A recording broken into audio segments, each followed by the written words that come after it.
Assalamualaikum warahmatullahi wabarakatuh. Waalaikumsalam warahmatullahi wabarakatuh. Sesungguhnya harta, dinar, dirham, uang di mana-mana selalu bikin hebat orang yang memilikinya. Coba lihat orang yang punya duit sama yang enggak punya duit, jangan gaya hidupnya, gaya jalannya aja lain. Wahia lisanun liman arada fasahatan, wahia silahun liman arada qitala. Uang adalah senjata yang paling ampuh bagi orang yang mau pergi.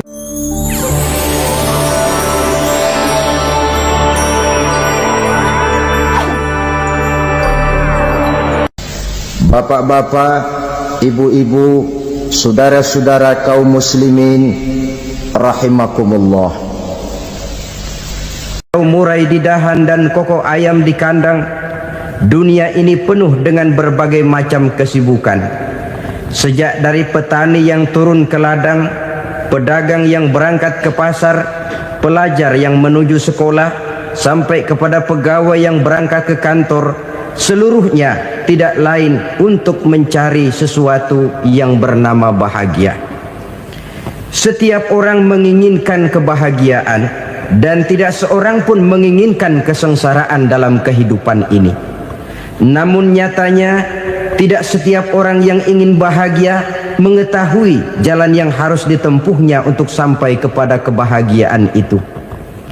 Maka pada kesempatan pertemuan kali ini saya ingin menyampaikan sebuah hadis dari junjungan kita baginda Nabi besar Muhammad sallallahu alaihi wasallam yang termuat dalam kitab Mukhtarul Ahadits An-Nabawiyah, di mana beliau bersabda, arba'un min sa'adatil mar'i. Ada 4 perkara yang merupakan tanda dari orang bahagia.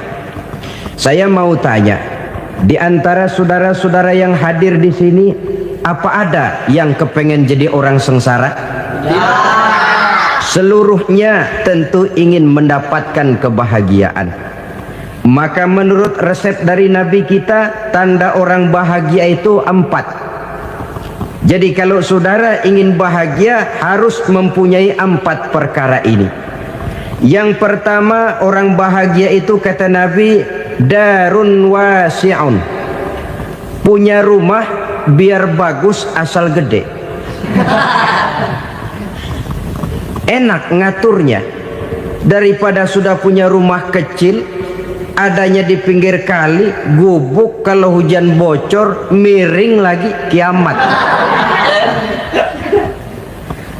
Loh, kalau gitu Islam materialis dong. Hadis ini boleh diartikan dengan makna hakiki, arti yang sebenarnya, boleh diartikan dengan makna majazi, arti kiasan. Kalau dia diartikan dengan arti kias, maka yang dimaksud darun wasi'un ay qalbun wasi'un. Rumah yang luas tidak lain daripada hati yang lapang. Karena di situ kunci kebahagiaan yang sebenarnya. Walaupun kita cuma tinggal di petak berukuran 2 kali 3 meter, kalau hati kita luas rasanya rumah itu. Tapi biar rumah kita halamannya saja puluhan ribu hektar, ada kolam renangnya, kamar tidurnya tidak lagi terhitung. Kalau hati yang menempati rumah itu sempit, maka akan terasa sempit jugalah rumah itu. Tempat bergantungnya tidak lain adalah hati. Marilah kita mencoba melihat berbagai pandangan orang tentang bahagia ini. Ada orang menyangka bahwa bahagia itu kalau dia mendapatkan harta yang sebanyak-banyaknya. Siapa yang banyak harta, dialah raja. Apa yang dia mau, seluruhnya bisa dibeli. Keamanannya, dia bisa menyewa petugas. Seluruh fasilitas untuk menyenangkan kehidupannya bisa dibeli. Pendeknya, hartalah segala-galanya dalam kehidupan. Sampai ada pepatah mengatakan, innad darahima fil amakini kulliha taksur rijala mahabatan wa jalala. Sesungguhnya harta, dinar, dirham, uang di mana-mana selalu bikin hebat orang yang memilikinya. Coba lihat orang yang punya duit sama yang enggak punya duit, jangan gaya hidupnya, gaya jalannya aja lain. Wahia lisanun liman arada fasahatan, wahia silahun liman arada qitala. Uang adalah senjata yang paling ampuh bagi orang yang mau pergi perang, dan lidah yang paling fasih bagi orang yang mau bicara. Kalau bicara dengan lidah macet, cobalah bicara dengan harta, lancar. Sampai ada pepatah demikian, segalanya bisa diatur dengan harta. Maka di kalangan orang yang berpandangan semacam itu, seluruh kegiatan hidupnya hanya terfokus kepada bagaimana mengumpulkan harta yang sebanyak-banyaknya. Tidak peduli halal haram, tidak kenal sore pagi siang dan malam, tidak sempat sujud, jauh dari agama, jauh dari kehidupan yang bersifat ruhaniyah, jauh dari Allah dan sebagainya.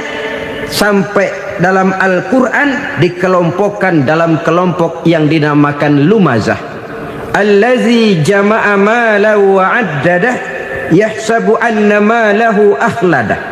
Mereka mengumpul-ngumpulkan harta sebanyak-banyaknya dan menyangka bahwa harta yang banyak itu dapat mengekalkan hidupnya, mengekalkan kekayaannya, mengekalkan kebahagiaannya.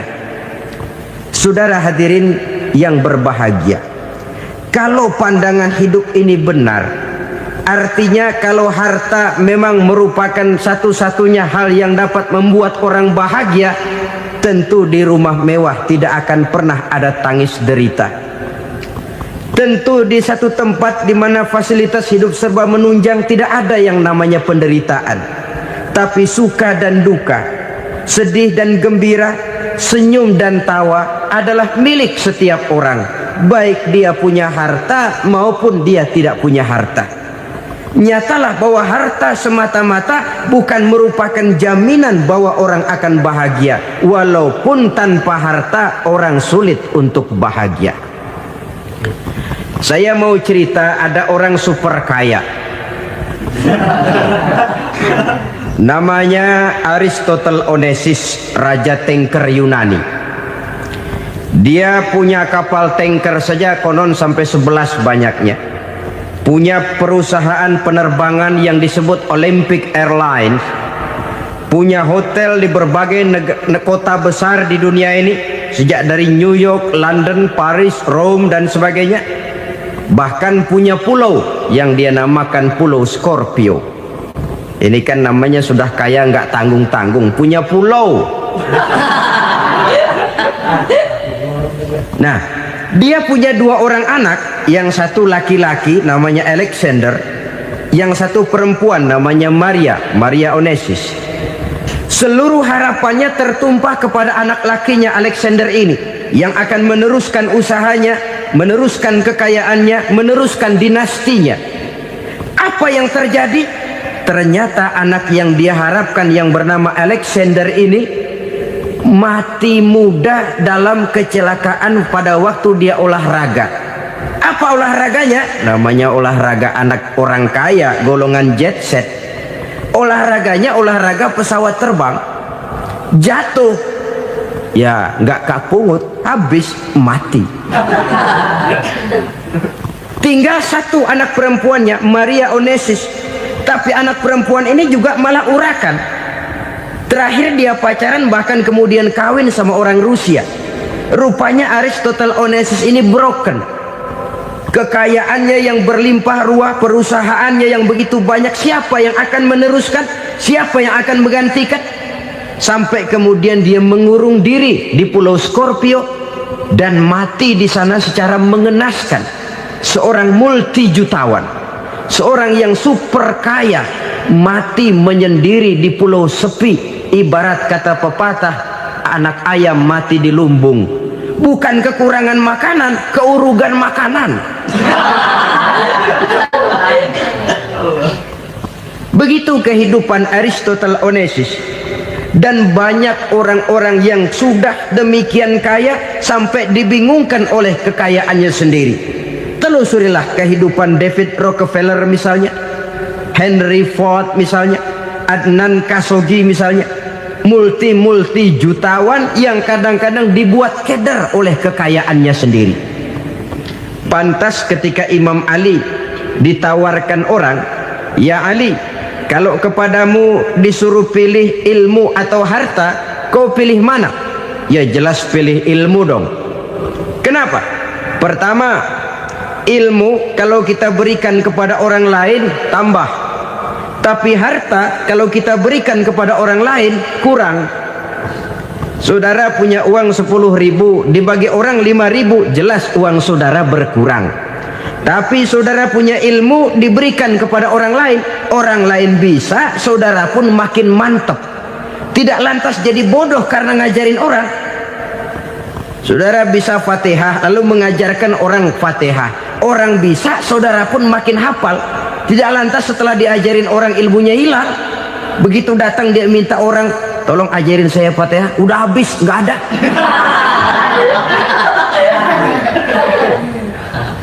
Yang kedua kata Imam Ali, ilmu menjaga kita. Kalau harta kita yang harus jaga. Makin banyak ilmu makin terpelihara diri seharusnya. Tetapi makin banyak harta makin bingung kita jaganya. Sampai kadang-kadang kalau perlu seluruh keliling rumah dipasangi alarm. Belum cukup disewakan anjing besar-besar, pasang di depan pintu, awas anjing galak. Masih belum cukup juga cari centeng tukang-tukang kepruk jaga rumah. Masih terasa belum aman, padahal rumahnya dikelilingi tembok besar. Di balik tembok ada pintu-pintunya tebal. Di balik pintu itu terbuka masuk kamar, kamar pun ada pintunya, pintunya pun kuat. Masuk ke dalam kamar ada lemari, lemarinya pun pintunya kuat, dikunci, kuncinya pun kuat. Tapi terhadap seluruhnya yang timbul cuma sekedar was-was saja. Kesimpulannya sekali lagi, tanpa harta orang memang sulit untuk bahagia. Tapi harta semata-mata tidak merupakan jaminan orang akan bahagia. Dengan hati yang luas, itu modal utama untuk mencapai kebahagiaan hidup. Orang yang hatinya luas, saudara-saudara, punya hati yang lapang, melihat kenyataan hidup ini, dia bersyukur senantiasa kepada Allah. Lantas tidak timbul hasud dan iri hatinya. Oleh karena itu jiwanya selalu lapang. Kalau tidak, cupik hati namanya, dangkal pandangan, tidak senang melihat orang lain dapat nikmat, dan itu sering dijadikan contoh. Kalau orang yang lapang dada, dia lihat tetangganya beli TV baru, dia berkata, "Alhamdulillah ya, tetangga kita beli TV, mudah-mudahan kita bisa ikut nonton." Lapang dadanya. Tapi orang yang sempit hati, lihat tetangga beli televisi, meriang. Enggak diapa-apain, meriang. Besoknya dengar tetangga beli motor, makin sakit, ke rumah sakit. Lalu di rumah sakit dengar tetangganya beli mobil, mati. Disiksa oleh perasaannya sendiri. Orang kalau hati sudah sempit dalam hidup, kemanapun dia pergi, sempit rasanya medan kehidupannya. Kemudian kita melihat juga ada orang yang menilai bahwa bahagia itu katanya kalau punya kedudukan yang tinggi, pangkat yang agung, wibawa yang besar. Mungkin betul, tapi mungkin juga tidak. Bergantung kepada hati orang yang punya pangkat itu. Sama dengan harta tadi. Harta akan membawa bahagia kalau dia jatuh ke tangan orang yang berhati lapang. Tapi harta akan jadi bencana kalau jatuh ke tangan hati orang yang sempit. Pangkat akan membawa bahaya kalau jatuh di tangan hati orang yang sempit. Lebih dari itu, kenyataan mengajarkan kepada kita bahwa ternyata pangkat dan jabatan tidak selamanya memberikan kebahagiaan dalam kehidupan. Bahkan resikonya kelewat besar. Beberapa bukti kita bisa ambil dari para pemimpin dunia yang menjadi korban lantaran pangkat dan jabatan yang disandangnya. Saudara ingat Presiden Abraham Lincoln dan John Kennedy dari Amerika dibunuh orang. Park Chung-hee dari Korea Selatan, Ziaur Rahman dari Bangladesh, Anwar Sadat dari Mesir, terakhir Indira Gandhi dari India, menjadi korban dari pangkat dan jabatan yang disandangnya dari orang-orang yang tidak senang dia memegang jabatan itu. Dia akan mudah mengundang bencana, sehingga pantas kalau seorang presiden terkemuka Amerika, Harry Truman namanya, dia mengatakan jabatan presiden itu, kata dia, seperti orang nunggang macan, naik macan, harus kita taiki, kalau enggak dia bakal nerekam kita, ngeri katanya. Adapun orang yang hatinya lapang, kalau dia menerima pangkat dan jabatan, dianggapnya itu satu kesempatan untuk berbuat baik. Tapi orang yang berhati sempit, menerima pangkat dan jabatan, bukan kadang-kadang menerima, malah berusaha setengah mati mencapai dengan segala cara. Kalau perlu jilat atas, jilat atas. Jadi golongan sumuhun dawuh. Jadi kelompok kulon nuwun, yes sir, yang kerjanya cuma oke bos. Kalau perlu jilat atas, jilat atas. Kalau perlu injak yang bawah, injak yang bawah. Perlu sikut kiri kanan, sikut kiri kanan. Yang penting pangkat dapat, jabatan dapat. Orang yang semacam ini, kalau sudah mempunyai pangkat dan jabatan, biasanya dia tidak menganggap itu sebagai amanah, tidak menganggap sebagai kesempatan berbuat baik, tapi malah kesempatan untuk memperturutkan hawa nafsunya yang dilatar belakangi oleh kesempitan hatinya tadi. Apalagi kalau orang memperoleh pangkat karena banyak mengeluarkan uang, seakan-akan pangkat dan jabatan itu sekarang macam proyek, pakai tender. Siapa yang berani bayar segini naik, nggak berani minggir.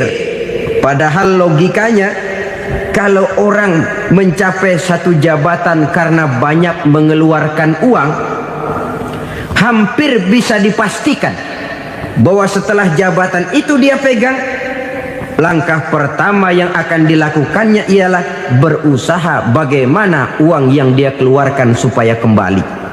Ya paling kurang pulang modal dulu dong. Soal mikirin rakyat soal nanti, tapi ini modal harus pulang. Itu celakanya kalau orang memperoleh pangkat dan jabatan cuma karena banyak mengeluarkan uang. Jarang orang yang mempunyai keyakinan dan pandangan bahwa pangkat dan jabatan merupakan amanah. Jadi sekali lagi, pangkat dan jabatan mungkin saja membawa kebahagiaan kalau jatuh ke tangan orang yang berhati lapang. Tapi bisa jadi bencana kalau dia jatuh ke tangan orang yang mempunyai hati yang sempit. Dan lagi-lagi stresnya hati yang lapang. Lalu sebagian orang, saudara, ada yang berpandangan katanya bahagia itu kalau jadi orang terkenal, mempunyai popularitas, menjadi idola di kalangan remaja, di kalangan orang tua, di segala lapisan masyarakat. Padahal makin populer orang, makin terikat dia. Ya kalau macam kita ini kan nggak punya nama, nggak populer, tengah malam buta mau nongkrong di warung Tegal aman. Tapi pangkat, jabatan, kedudukan, popularitas menyebabkan kita diikat dengan berbagai macam peraturan. Cuma mandi sama ke WC saja yang nggak dikawal.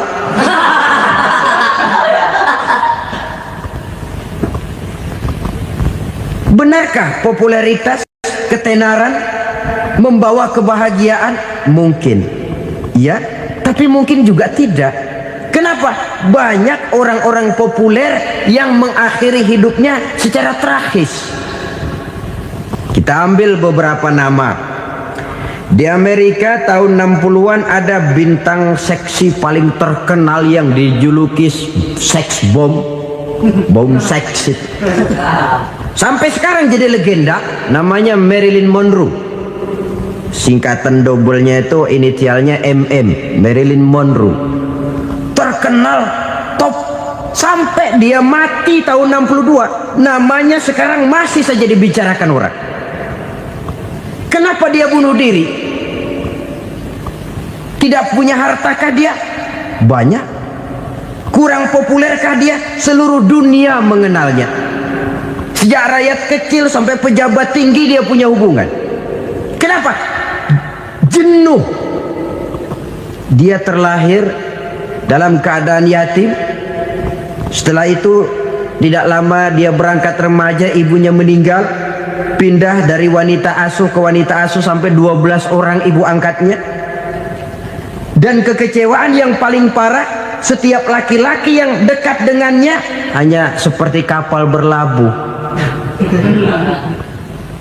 Datang dan pergi silih berganti, padahal dia merindukan seseorang yang bisa melindungi hidupnya. Dia rindukan itu dan dia tidak pernah menemukan. Itu yang akhirnya menyebabkan dia minum pil tidur kelewat dosis, minum obat tidur kebanyakan, ya tidur terus sampai sekarang.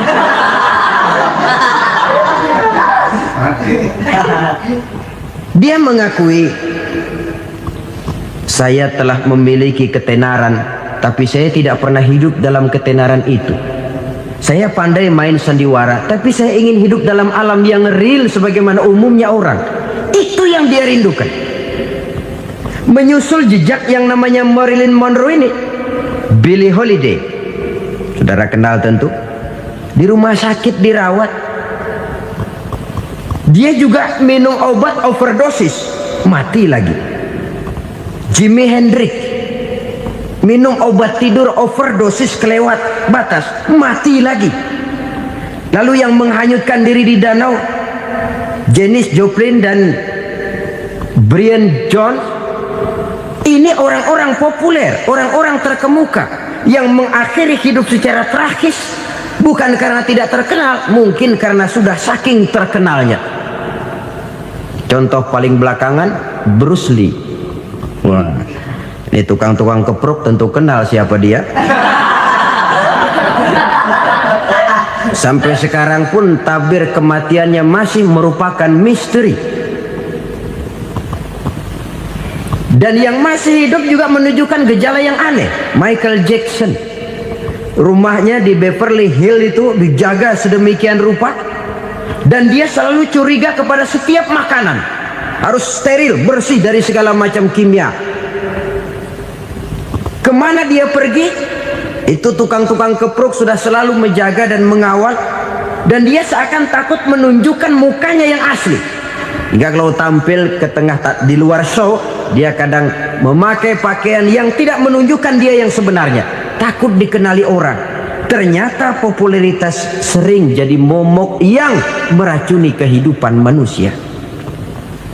Oleh karena itu, benarlah junjungan kita pada saat beliau mengajarkan orang akan bahagia kalau dia mempunyai hati yang lapang. Nah, sekarang masalahnya untuk mendapatkan hati yang lapang, caranya bagaimana?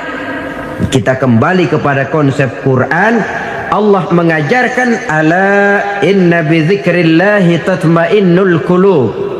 Ketahuilah bahwa dengan banyak mengingat Allah, hati akan tenang, jiwa akan lapang. Dengan kata lain, dekat dengan agama, merasakan kehadiran Allah dekat dalam hidup. Itu muara pertama untuk mencapai hati yang lapang. Ala inna bizikrillahi tatmainnul qulub. Jangan macam orang sekarang ingin mendapatkan ketenangan lalu tapak di puncak gunung, di gua-gua, di tempat sepi. Iyalah kalau nggak ada ular. Kalau tergigit ular berbisa, ketenangan belum, mati jelas itu.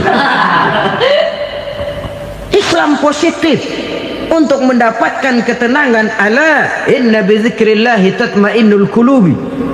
Bahwa ketahuilah bahwa dengan banyak mengingat Allah, hati akan tenang, jiwa akan lapang, nuansa pikiran akan luas. Karena yang namanya bahagia ada dimanapun manusia berada. Di kampung ada bahagia, di kota ada bahagia. Di ngarai, di lembah, di gunung, di hutan, di lautan, di angkasa luar, dimanapun bahagia itu ada kalau kita bermodalkan hati yang lapang ini. Dan hati akan lapang kalau kita dekat dengan agama. Dekat dengan harta buat sementara hati mungkin tenang, tapi ketenangan yang relatif dan temporer. Apalagi orang tiap kali tambah harta, tiap kali tambah rencana. Itu wajar. Mungkin sebelumnya saudara berpikir, kalau punya duit 5.000 enak nih. Begitu punya duit 5.000, aduh sayang kalau 10.000 aja. Tiap kali tambah harta, tiap kali lain rencana. Makin banyak rencana, makin menjauhkan kita dari yang namanya ketenangan. Padahal ketenangan merupakan unsur utama untuk mencapai bahagia. Dan ketenangan itu bermuara dalam hati manusia. Tengoklah kehidupan ini. Orang yang banyak harta dengan orang miskin, berbedakah rasa sakit yang mereka tanggungkan? Rasanya tidak. Walaupun si kaya tidur di kasur empuk berselimutkan sutra mahal, sementara si miskin meringkuk di balai bambu yang keras dan kasar. Apabila maut datang, dia juga tidak pernah pilih bulu. Maut datang menjemput si kaya di singgasana keemasannya, dikelilingi oleh para pengasuh, dayang dan idang serta para pengawal. Dan maut pun datang menjemput si miskin papa sehingga ia tergelepar di tepian jalan. Kedua-duanya bernama mati. Kalau nyata bahwa sakit yang ditanggung si kaya tidak beda dengan sakit yang ditanggung si miskin, bukan harta semata yang membuat orang bahagia. Hati yang tenang, jiwa yang lapang penuh kedamaian karena banyak berzikir dan mengingat Allah, itu merupakan modal utama untuk mencapai sesuatu yang bernama bahagia.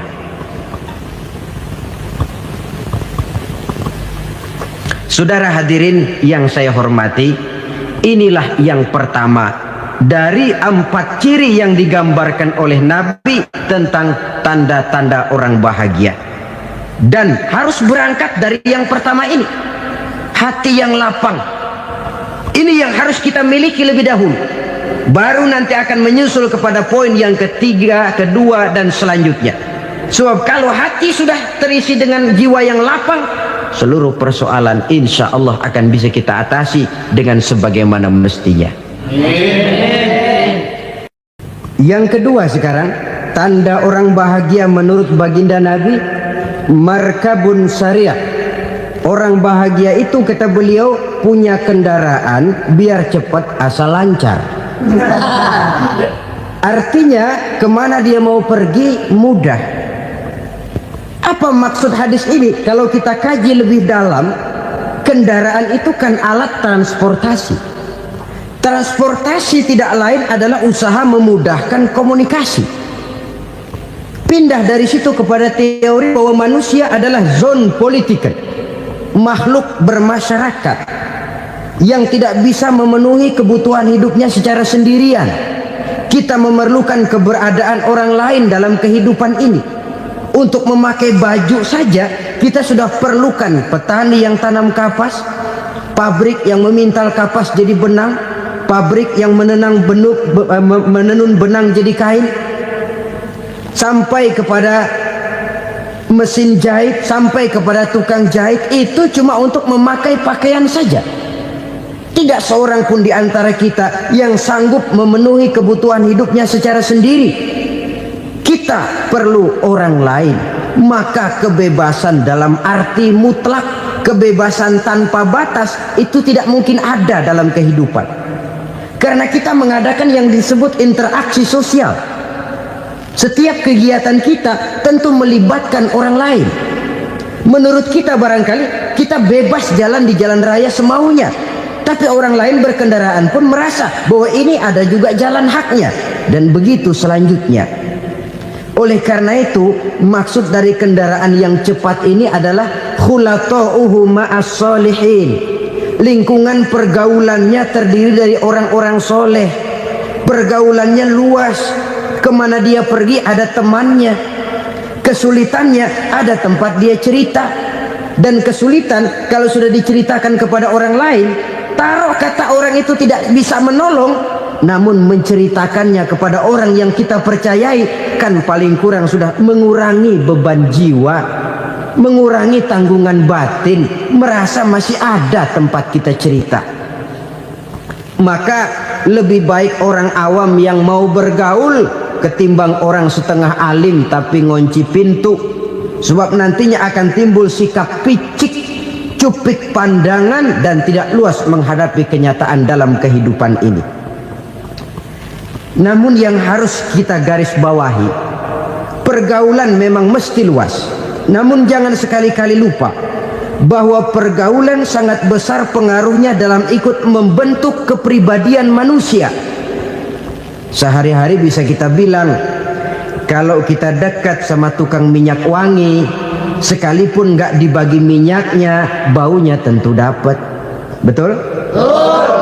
Tapi dekat sama tukang elas, walaupun nggak kena apinya, asapnya mesti kena. Kalau Syauqi mengatakan lebih jelas lagi, man asyaral asyrafa asa musyarrafan wa muasyiral anzali ghairu musyarrafin. Awalam taral jildal hakira muqabbalan bisagri lamma sara jildal mushaf. Siapa yang bergaul dengan orang mulia, dia bakal ikut menjadi mulia. Tapi siapa yang berteman dengan orang hina, dia tidak bakal ikut menjadi mulia. Tidakkah kau lihat, kata Syauqi, kulit kambing yang hina pun dicium orang ketika menjadi kantong Quran. Kulit kambing hina, kalau dia sendirian gak ada yang mau cium. Tapi begitu dia bergaul dengan Quran, menjadi kantong Quran, dipakein minyak wangi, ditaruh di tempat yang tinggi, mau diambil dicium dulu, dibawa dengan penuh hormat dan hati-hati. Kulit kambing yang hina lantaran berteman dengan Quran, numpang mujur. Tapi coba lihat kalau kulit kambing berteman dengan kayu, jadi beduk, habis. Zohor dikemplang, asar dipukul. Itu pun sedikit saja, cuma salah milih teman. Yang temannya Quran dihormati orang, yang temannya kayu lantaran jadi beduk, gelap-gelap subuh orang udah kemplangi.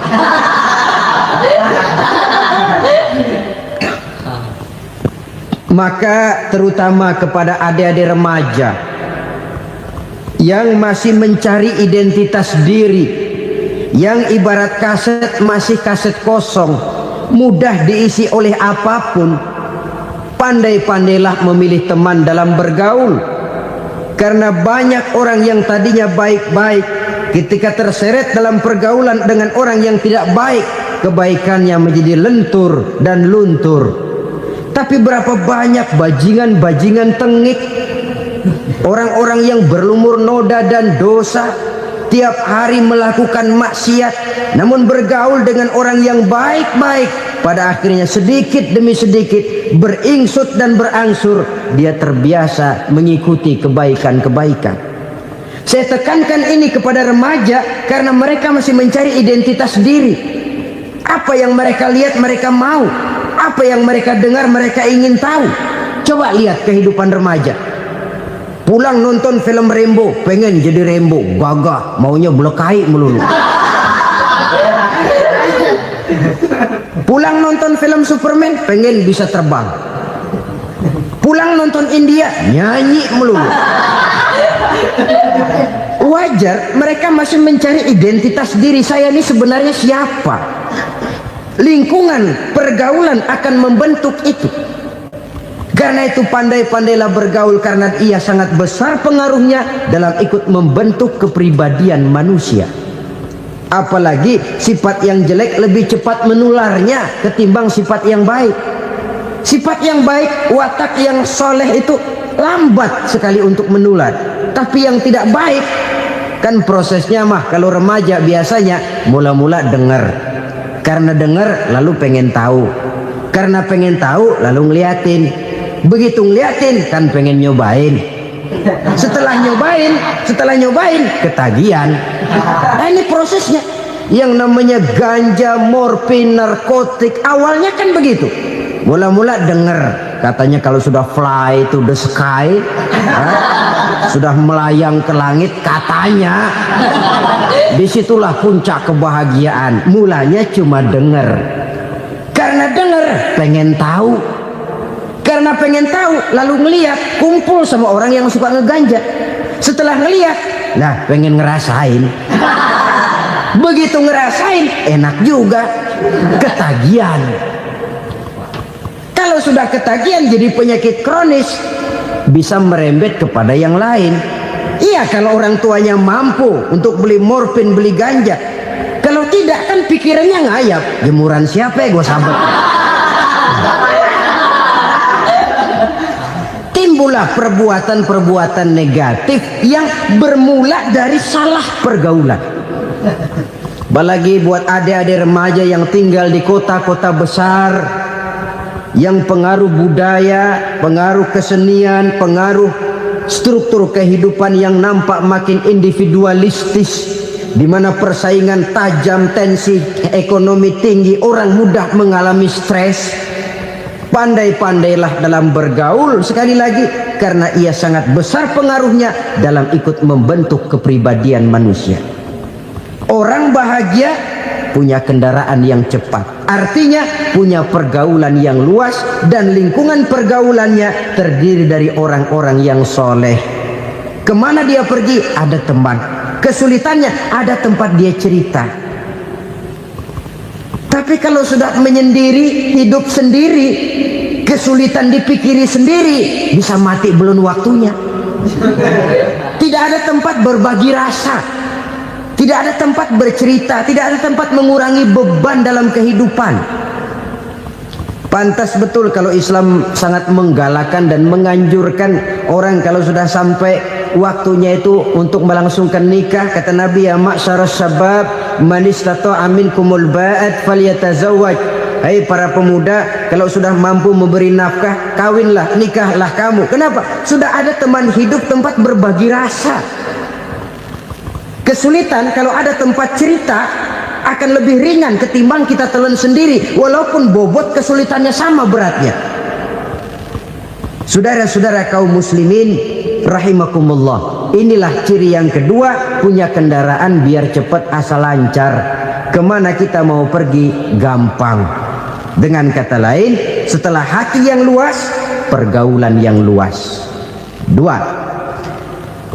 Yang ketiga sekarang, tanda orang bahagia itu menurut Nabi, misbahun mudhi'un, punya lampu yang terang. Oh, itu enggak problem. Sekarang sudah zamannya listrik masuk desa, Pak. Lampu sudah terang semua. Betul, kalau itu yang dimaksud. Tapi tidak cuma itu. Karena lampu yang dimaksud di sini, lampu yang akan menerangi seluruh perjalanan hidup. Dan perjalanan hidup itu sudah dimulai sejak kita terlahir ke alam ini, sampai masuk ke alam barzah, kumpul di padang mahsyar, sampai ke akhirat. Lampu yang menerangi itu yang diperlukan. Kalau lampu, katakanlah yang paling top sekarang kan lampu jenis Mercury. Taruhlah itu di rumah kita, dia cuma menerangi rumah kita, menerangi hati pun tidak sanggup. Bila kita masuk ke alam barzah, alam kubur, sanggupkah si Mercury yang begitu terang menerangi alam barzah kita? Tidak sanggup lagi. Sanggupkah lampu yang ratusan watt, bahkan puluhan ribu watt menerangi kehidupan di padang mahsyar? Tidak akan sanggup lagi. Kalau demikian, yang dimaksud lampu yang terang di sini apa? Tidak lain amal soleh, kebajikan yang kita lakukan dalam hidup. Itu yang akan jadi lampu penerang. Di dunia nama kita akan terang, jasad kita boleh hancur terkubur tanah, tapi nama kita akan dikenang orang. Begitulah kalau orang meninggalkan kebajikan dalam hidup seperti sekarang. Ribuan orang tiap saat berziarah ke kubur Imam Syafi'i, ke kubur Imam Malik, ke kubur Imam Ghazali, ke kubur orang yang baik-baik, orang yang soleh-soleh. Kebajikannya yang ditinggalkan, yang mengukir namanya dengan tinta emas. Sehingga saudara sudah terbaring di alam kubur, orang lewat, Allah, ini kuburannya Fulan bin Fulan, dulu ini kebaikannya Masya Allah, saya ikut merasakan. Mari kita mampir sebentar, kita Fatihah, mohon disampaikan Allah pahalanya kepada almarhum. Al-Fatihah. Itu kalau orang baik-baik. Lalu saudara tanya, Pak, orang mati dikirimin Fatihah apa nyampe pahalanya? Saya jawab, kalau saudara nggak percaya, mati dulu dah. Nanti saya Fatihain, tungguin di sana. Umpama nggak sampai, balik lagi kemari. Sekarang ini kan maunya otak-otakan saja. Kalau nggak masuk otak, nggak percaya. Padahal alam gaib itu nggak bisa diotak-otakin. Sama saja dengan saudara pernah dengar cerita kapal tanpa emas tenggelam kan? Pernah nggak? Di mana? Salembo. Di laut Masalembo. Begitu ketampo mas tenggelam, ratusan penumpang itu terjun ke laut, dipermainkan gelombang, berjuang menghadapi maut itu. Orang lagi timbul tenggelam di lautan, dihantam ombak, kita tengokin pakai helikopter. Pak, lagi timbul tenggelam ya? Iya, tolongin. Jangan khawatir Pak, nih saya kirim intan Pak, harganya 10 juta. Kira-kira orang yang timbul tenggelam di laut seneng nggak? Kan mahal toh intan 10 juta. Kenapa dia nggak senang? Karena intan 10 juta dalam kondisi seperti itu tidak sanggup menyelamatkan dia. Dia akan girang kalau dikirimin ban mobil bekas, dikirimin papan terentang atau bambu. Intan yang 10 juta dia nggak girang, ban mobil bekas yang 1000 perak tuh pegang, itu yang dia girang betul. Inilah sebabnya Nabi berkata, mal mayyitu fi qabrihi illa kal ghariqil mutaghawwis. Orang yang meninggal di alam kuburnya seperti orang timbul tenggelam di lautan. Yantaziru da'watan min ahli, menunggu doa dari keluarganya yang masih hidup. Duh, bapak saya sudah meninggal, saya sayang benar sama dia. Kirimin kulkas ke kuburannya Itu sama saja dengan tadi orang tenggelam di lautan dikirimi intan yang harganya 10 juta, tidak sampai. Begitulah kalau kebajikan yang kita tinggalkan dalam hidup, sudah mati pun kubur kita masih diziarahi orang. Tapi kalau jahat yang kita tinggalkan, boro-boro lah orang mau doa lewat dekat kuburan kita juga serem. Tuh bajingan no, dulu mati dipendem di situ tuh. Jangan lewat situ, ntar kesurupan, jangan. Lewat saja orang ngeri. Konon lagi membacakan Fatihah dan mengirimkan doa. Hidup pada hakikatnya adalah kesempatan untuk berbuat baik. Maka sekali kesempatan itu diberikan, manfaatkan dengan sebaiknya. Sebab kesempatan kedua tidak akan pernah ada. Kesempatan berbuat baik di sini, di akhirat sudah pembalasan namanya. Sekali kesempatan itu dicabut, dia tidak akan pernah dikembalikan lagi.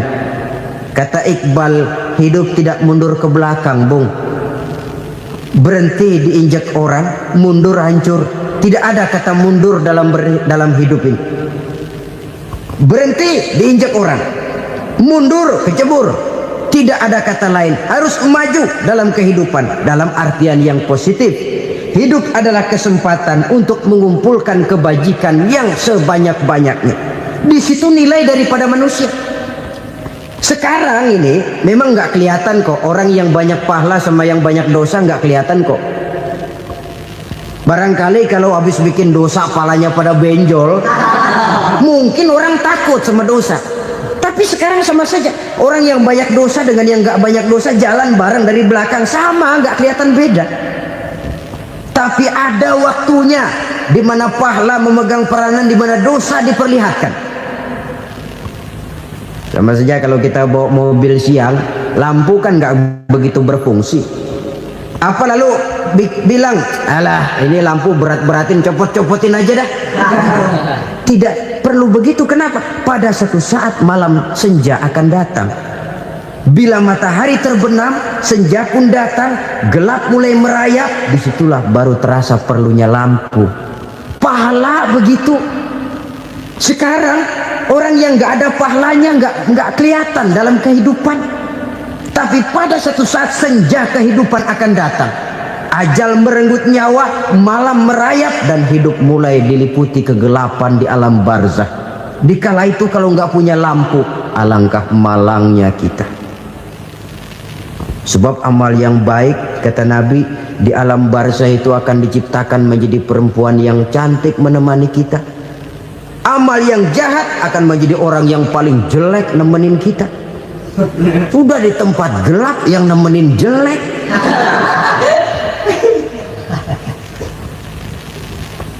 Kaum muslimin rahimakumullah. Kalau demikian masalahnya, tergantunglah kita pandai memanfaatkan waktu. Al-waktu kasayf, waktu itu cepat sekali. Yang namanya waktu itu tahu-tahu. Tahu-tahu udah tahun 87. Tahu-tahu udah begitu. Tahu-tahu yang kemarin anak-anak, sekarang udah pada punya anak. Tahu-tahu saja itu. Begitu cepat waktu berlalu. Kalau tidaklah pandai kita memanfaatkannya, akan rugi kita. Nabi bersabda, "Man kana yaumuhu khairun min amsihi fahuwa rabih." Barang siapa yang hari ini lebih baik daripada hari kemarin, itu orang untung.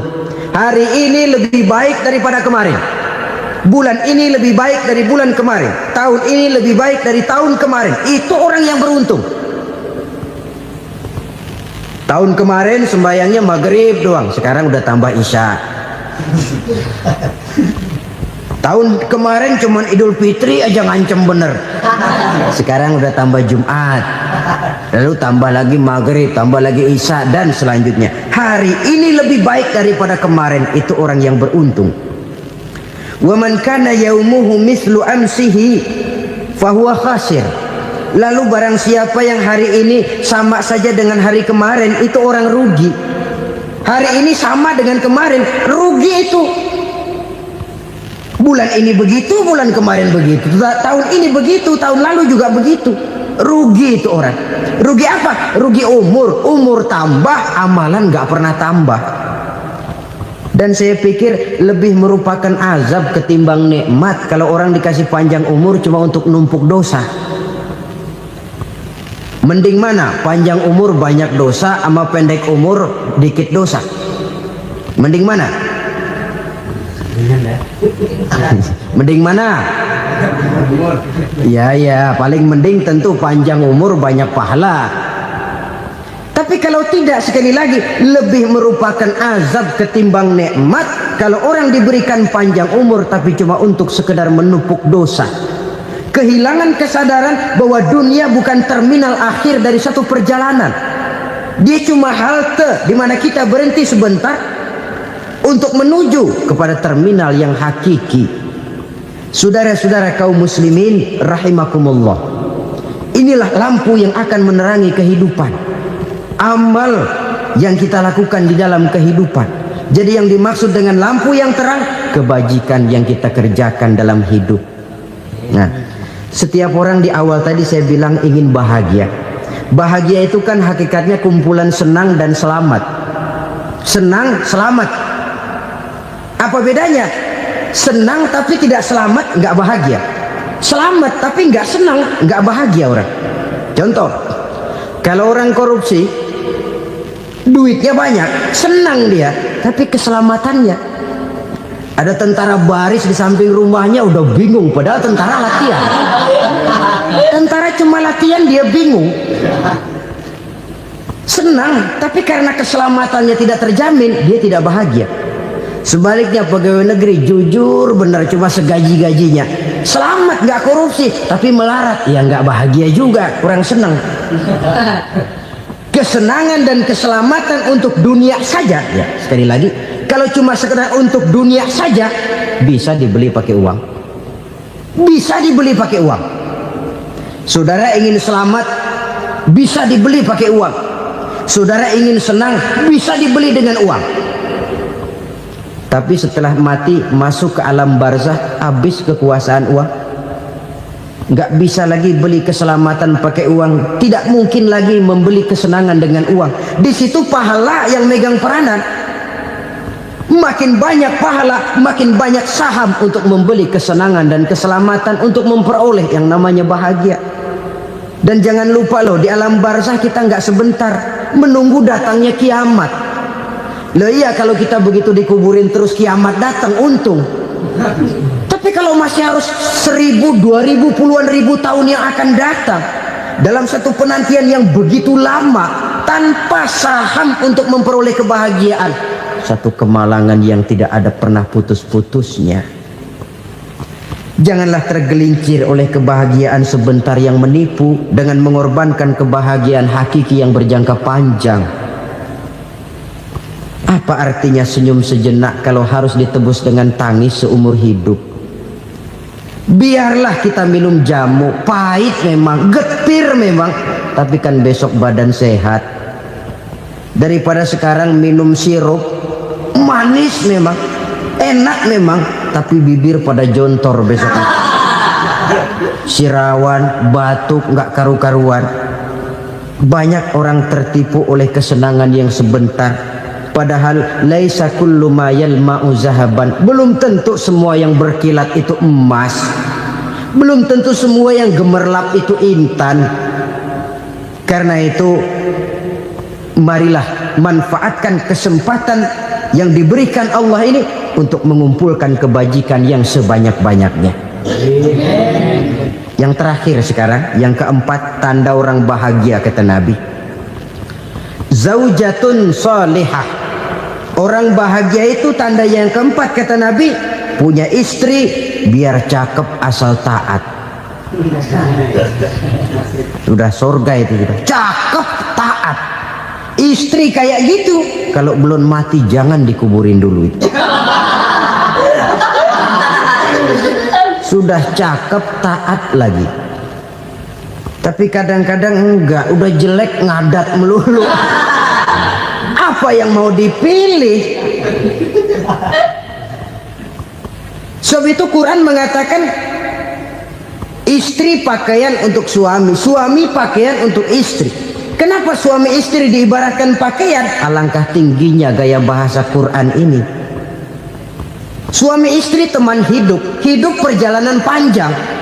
Sejak kita dalam rahim sudah ada hidup kan di sini. Sampai ke alam dunia, masuk ke alam barzah, kumpul di padang mahsyar, sampai menuju akhirat, itu perjalanan hidup. Carilah istri atau suami teman hidup yang membawa manfaat tidak hanya kehidupan di dunia ini, sampai di alam barzah, sampai di padang mahsyar. Suaminya mungkin meninggal lebih dulu atau istrinya mungkin meninggal lebih dulu, tapi suami atau istri yang masih hidup berbuat kebajikan. Suami saya meninggal, ada hartanya, saya sedekahkan, niat pahala untuk almarhum suami saya. Ini teman hidup, tidak dibatasi dan tidak bisa dipisahkan oleh maut sekalipun. Zohirnya mungkin pisah, badannya mungkin pisah, tapi hatinya, jiwanya, kebersamaannya dalam menghadapi kehidupan. Karena itu saudara-saudara, bahasa Quran indah. Suami istri diibaratkan seperti pakaian. Apa fungsi pakaian? Pertama, pakaian jadi kebanggaan. Artinya suami harus menjadi kebanggaan istri, istri harus jadi kebanggaan suami. Yang kedua, pakaian itu kan fungsinya menutup aurat. Artinya sesama suami istri harus saling menjaga kekurangan masing-masing. Jangan malah sesama suami istri saling membongkar rahasia dan aibnya sendiri-sendiri. Istrinya diceritain jeleknya di mana-mana, atau suaminya dibongkar rahasianya di pasar umum. Itu sudah tidak lagi berfungsi sebagai pakaian. Kenapa semua ini diperlukan? Karena kita menyadari bangsa yang baik terdiri dari masyarakat yang baik. Masyarakat yang baik merupakan susunan dari warga yang baik. Warga yang baik adalah terdiri dari rumah tangga yang baik. Dan rumah tangga yang baik merupakan susunan dari pribadi yang baik. Dari situ langkah dimulai. Membangun satu bangsa yang baik diawali dengan membangun rumah tangga yang baik, dengan menciptakan pribadi-pribadi yang baik. Sehingga dari sini diharapkan berkembanglah nilai-nilai kebaikan. Orang akan bahagia mempunyai istri yang soleh Kenapa? Tidak ada seorang suami bisa sukses jadi apapun dia, apapun profesinya, dokter kah, kiai kah, mubalik kah, petani kah, pengusaha kah, pejabat tinggi kah. Tidak ada seorang suami yang bisa sukses tanpa peran serta istrinya.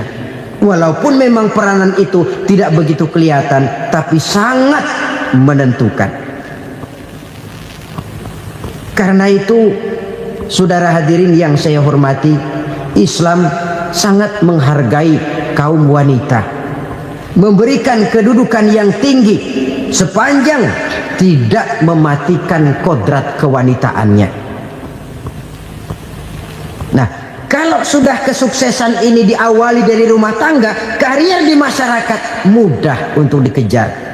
Tapi keberantakan di rumah tangga merupakan kegagalan pertama di tempat lain. Nah, inilah saja yang dapat Al-Fakir sampaikan pada pertemuan kali ini.